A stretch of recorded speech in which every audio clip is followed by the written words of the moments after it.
بسم اللہ الرحمن الرحیم۔ السلام علیکم ورحمۃ اللہ وبرکاتہ۔ اے اللہ، میں اس حال میں بھی تجھ سے راضی ہوں۔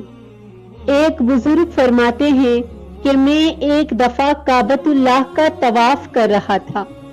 ایک عورت کو میں نے دیکھا جو کہہ رہی تھی کہ اے اللہ، میں اس حال میں بھی تجھ سے راضی ہوں، اللہ میں اس حال میں بھی تجھ سے راضی ہوں۔ بزرگ فرماتے ہیں کہ میں نے اس خاتون سے پوچھا کہ اے خاتون، تیرے ساتھ کیا معاملہ پیش آیا؟ وہ کہنے لگے کہ میں گھر میں تھی، میرے 3 بچے تھے، چھوٹی عمر کے، گھر میں روٹیاں بنا رہی تھی، میرے 2 بچے کھیل رہے تھے اور ایک چھوٹا بچہ میرے قریب رینگ رہا تھا، وہ بھی کھیلتا تھا۔ اچانک مجھے کمرے سے شور کی آواز آئی۔ میں نے جب جا کر دیکھا تو اصل میں گھر میں ایک چھری تھی، وہ کافی تیز تھی، وہ کئی بچوں کے ہاتھ آ گئی۔ وہ ایک بچے نے دوسرے بچے سے کہا کہ تمہیں معلوم ہے کہ چھری کتنی تیز ہوتی ہے؟ تو دوسرے بچے نے کہا کہ مجھے نہیں معلوم۔ تو اس بچے نے نادانی میں چھوٹے بچے کے گلے پر چھری چلا دی، جس سے بچے کی سانس کی نالی کٹ گئی۔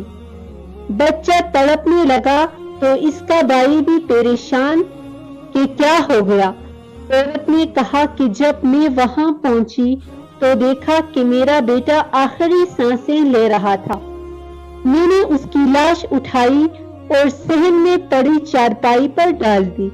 تو پھر میں فکر مند ہوئی کہ میرا دوسرا بیٹا کہاں گیا، نظر نہیں آ رہا۔ میں ڈھونڈنے لگی، وہ بچہ ڈر کے مارے چھپ گیا تھا۔ ہمارے صحن کے اندر لکڑیاں رکھی ہوئی تھی جن کے پیچھے میرا بیٹا چھپا تھا۔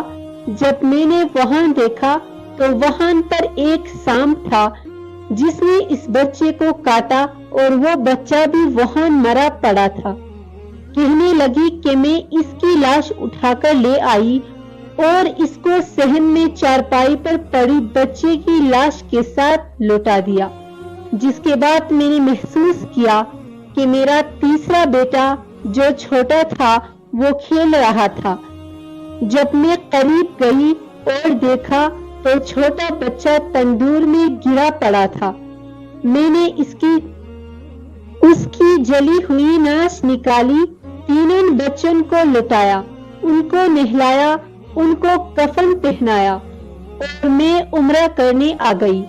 اور میں اللہ سے کہہ رہی ہوں کہ اے اللہ، میں اس حال میں بھی تجھ سے راضی ہوں۔ اگر میری ویڈیو اچھی لگی ہو تو اس چینل کو سبسکرائب کرنا مت بھولیے گا۔ جزاک اللہ۔